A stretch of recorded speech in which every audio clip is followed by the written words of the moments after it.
Every Wednesday at 3 o'clock, our friend Larry Andersen. I'm sorry, I called you friend. Is it okay if I call you our friend, Larry Andersen, L.A.?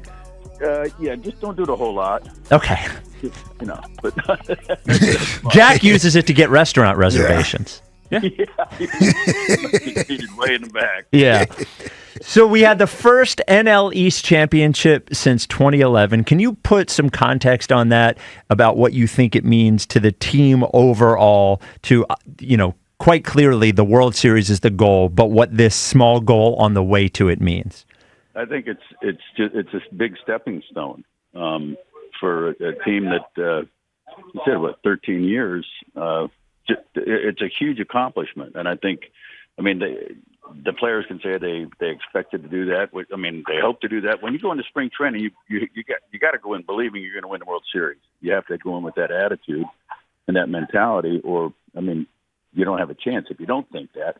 Mm-hmm. And the first part of doing that is winning the division and hopefully carrying on forward, getting the bye, and go from there. But I think it's a tremendous accomplishment, especially in this division.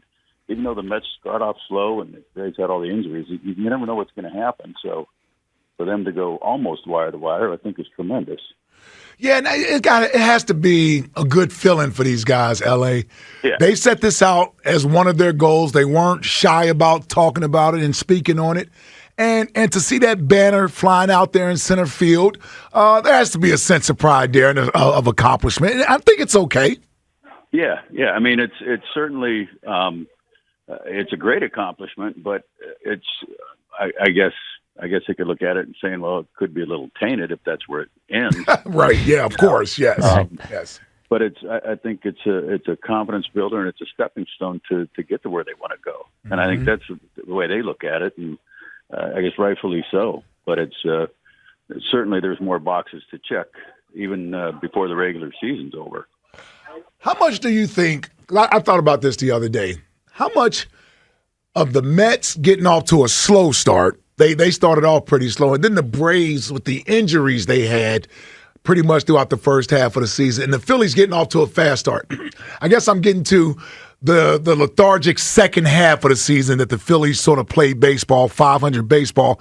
I'm wondering if not being pushed by the Braves or the Mets early in the season gave them this false sense of security where they kind of took their foot off the gas. Well, I think, there's no question about it. It's the first half was unbelievable. Yeah. And it certainly helped that both those other teams in the division were struggling. With the Braves, obviously with the injuries, they were just decimated with the injuries, and the Mets just weren't playing well. I think that gave the Phils a lot of confidence, saying, "Hey, we can win this. We got to win this thing. It's our time." And they got off to such a big lead. I don't want to say they took their foot off the pedal, but it's almost like I don't know if they felt like they had it in hand and wanted to kind of cruise. I don't know. It's crazy because it to me, if you look at like the overall team batting average, it didn't vary a whole lot throughout the year. I think one of the things that changed a lot was just our lack of hitting with men in scoring position. And it just doesn't. It seems like between that and the number of strikeouts in this second half, I don't know. It's hard to say. For me anyway. Okay. But the perception is it's like that to me. That it looked like they might have taken their foot off the pedal a little bit. I'm not saying they weren't trying or anything, but things that shouldn't happen like they did in the first half, and you expected the way that first half went that they would maybe set the record for wins in a season. Yeah, and they're now it's no chance to even get to 100. So you mentioned boxes left to check in the regular season. One that I think we're all pretty sure they'll check is getting a bye. They need a win. They need a Brewers to get one loss. The 1 seed is also within grasp. How important do you think it is for them to get the 1 seed, not from a mental perspective, but from having as many home games as they could possibly have, especially if they end up meeting, the Dodgers or even the Padres in the NLCS? I think, to be honest, I think just getting the bye, first or second seed, is secondary to getting a rest for these guys. And trying getting back to 100% before the playoffs start. I think that's Thompson's feeling, that it's more important to have that rest and still get things set up the way you want, and then basically take it from there. I think the home field advantage is huge, obviously here, but I think it's more important at this point to make sure everybody's healthy. Maybe Harper's arm or wrist or elbow has a little more time to heal. Austin Hayes gets his feet under him a little bit better, things like that. And I think I think what they're looking at is let's just get the bye. Let's not get overly concerned about the first or second seed, because the importance is getting that little bit of rest.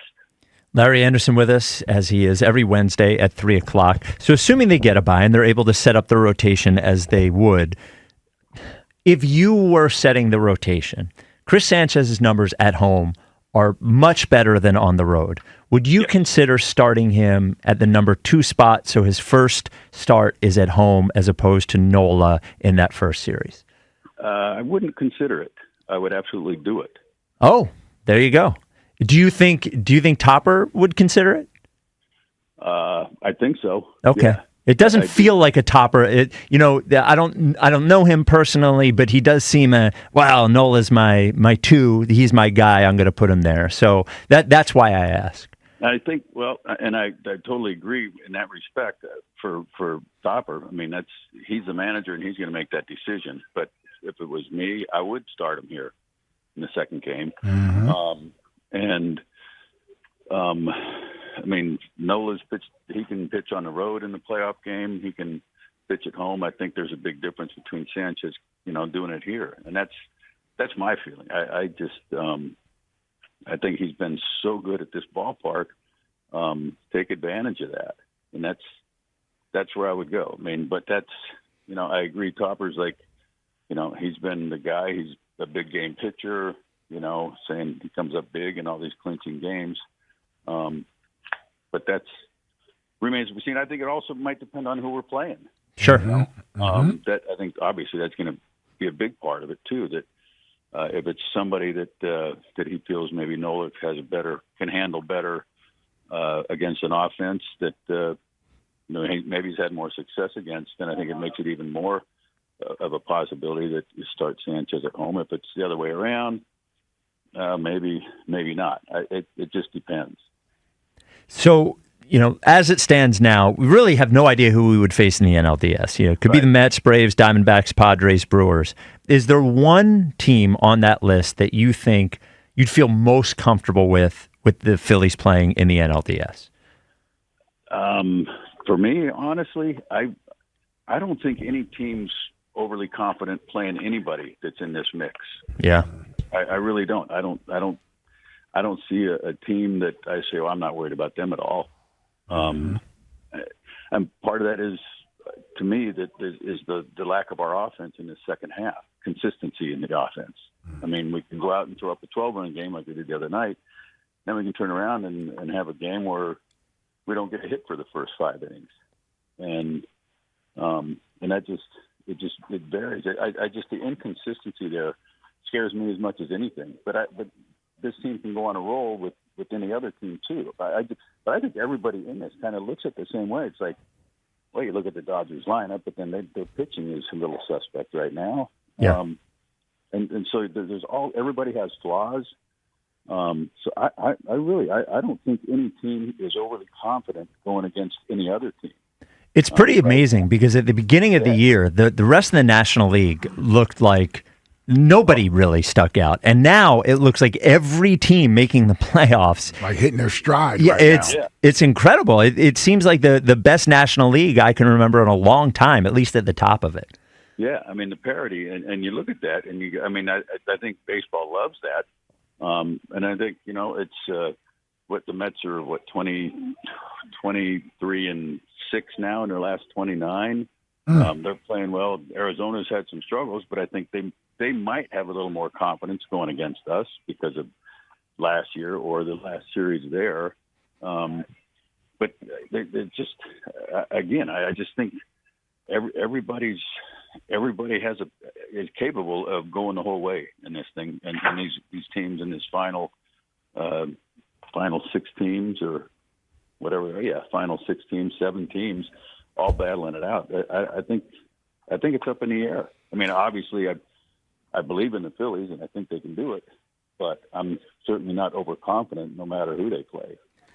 I got to tell you, as a baseball fan, LA, and obviously you're a former player, how do you like sort of the parity that's out there now in baseball? I know we obviously all want the Phillies to win the World Series, but if I'm just looking at it as a fan, I kind of like that a lot of the teams are sort of close in ability. Like, it should make for a bunch of interesting series. Oh, no question. I mean, it's exciting. It should be exciting, and no matter who's there, it really is. It's funny how you get like the teams that they're in the playoff hunt versus the teams that are out of it. It's like there's some poor teams, but throughout the season, it was like no matter who you played, whether it was Cincinnati or Pittsburgh, you could run into some good pitching, you could run into some good hitting.